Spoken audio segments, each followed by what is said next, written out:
Dan setelah saya menonton videonya kembali, ada yang menarik sebelum pernyataan itu dia ungkapkan, di mana Cak Nun memberikan kesimpulan bahwa tidak akan ada yang menang di Pilpres 2024 kecuali orangnya Jokowi, karena Jokowi sudah mengatur. Nah, ini menjadi pertanyaan besar di benak saya, ada apa sebenarnya Cak Nun berbicara seperti ini? Adakah calonnya yang dia sudah dukung? Ternyata kemudian kita menemukan ada video di mana dia ketemu dengan Anies dan bahkan pernah menyanjung-nyanjung Anies. Jadi saya itu temannya kakeknya Anies.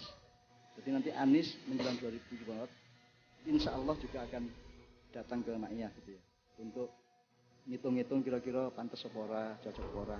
Jawab Anies ki ora meng wong Islam, kaya wong Arab. Yang waras tidak boleh mengalah terhadap mereka para penculik agama yang menjadikan agama sebagai alat politik. Allahumma shalli ala Muhammad. Assalamualaikum warahmatullahi wabarakatuh. Om Swastiastu, Namo Buddhaya, salam kebajikan. Sahabat-sahabat Tolagi Sembilang yang saya hormati dimanapun juga berada, pada pagi hari ini saya kembali menyuarakan apa yang menjadi permintaan netizen. Jadi salah satu netizen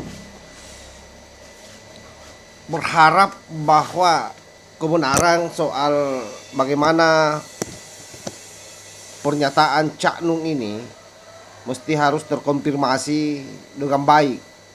Kenapa begitu berani mengatakan Jokowi itu adalah sama dengan Firaun dan Luhut bin Sarpanjaitan sama dengan Haman dan Antoni Salim sama dengan Karun. Nah, ternyata kemudian setelah saya menonton videonya kembali, ada yang menarik sebelum pernyataan itu dia lakukan.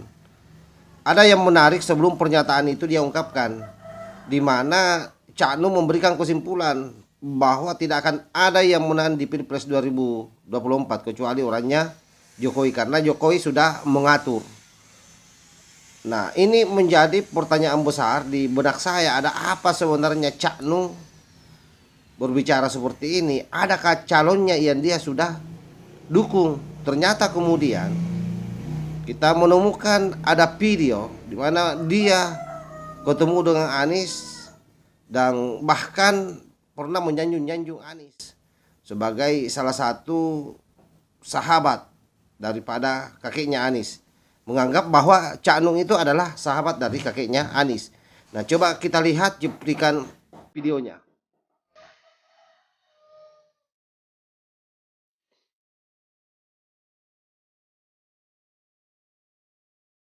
Mas Anies itu juga Muslim, dia cucunya teman saya. Saya pun dulu punya teman namanya Bapak Kiai Haji A.R.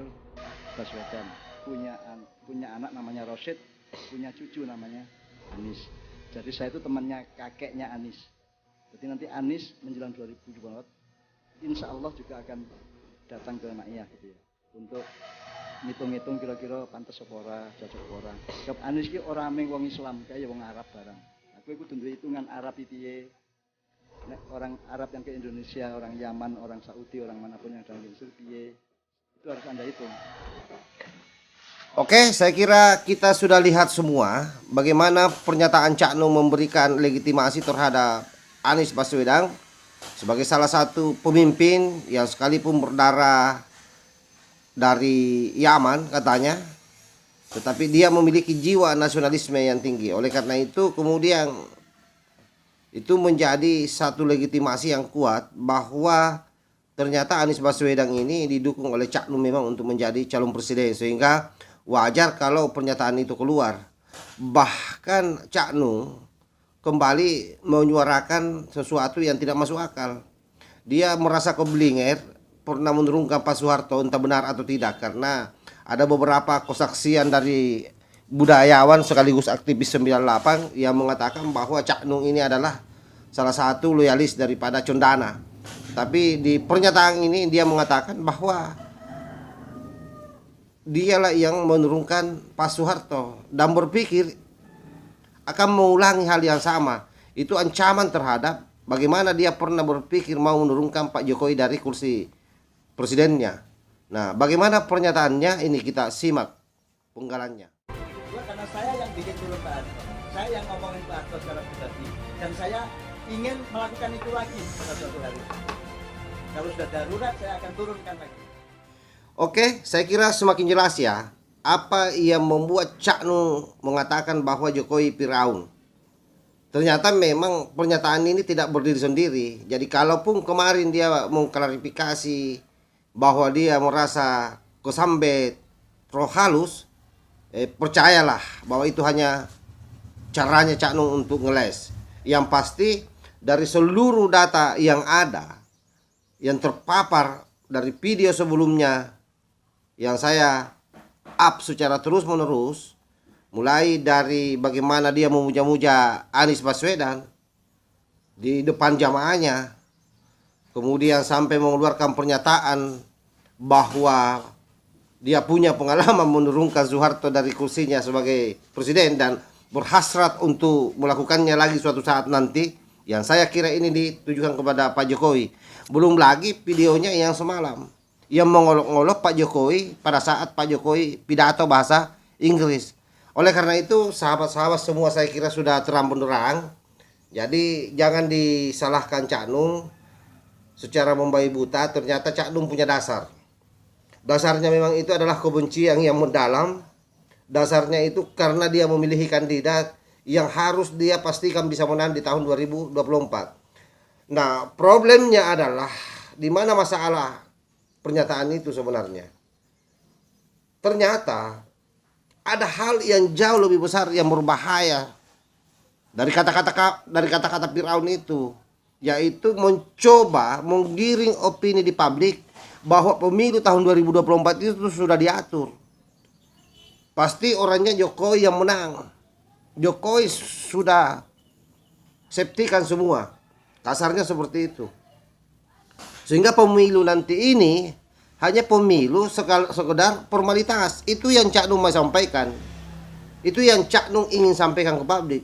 Nah, bisa dibayangkan kalau suatu saat terjadi pemilu dan Anies tidak terpilih, jagoannya tidak terpilih, maka pernyataan ini kemudian yang akan diglorifikasi oleh para kadrun-kadrun biadab ini.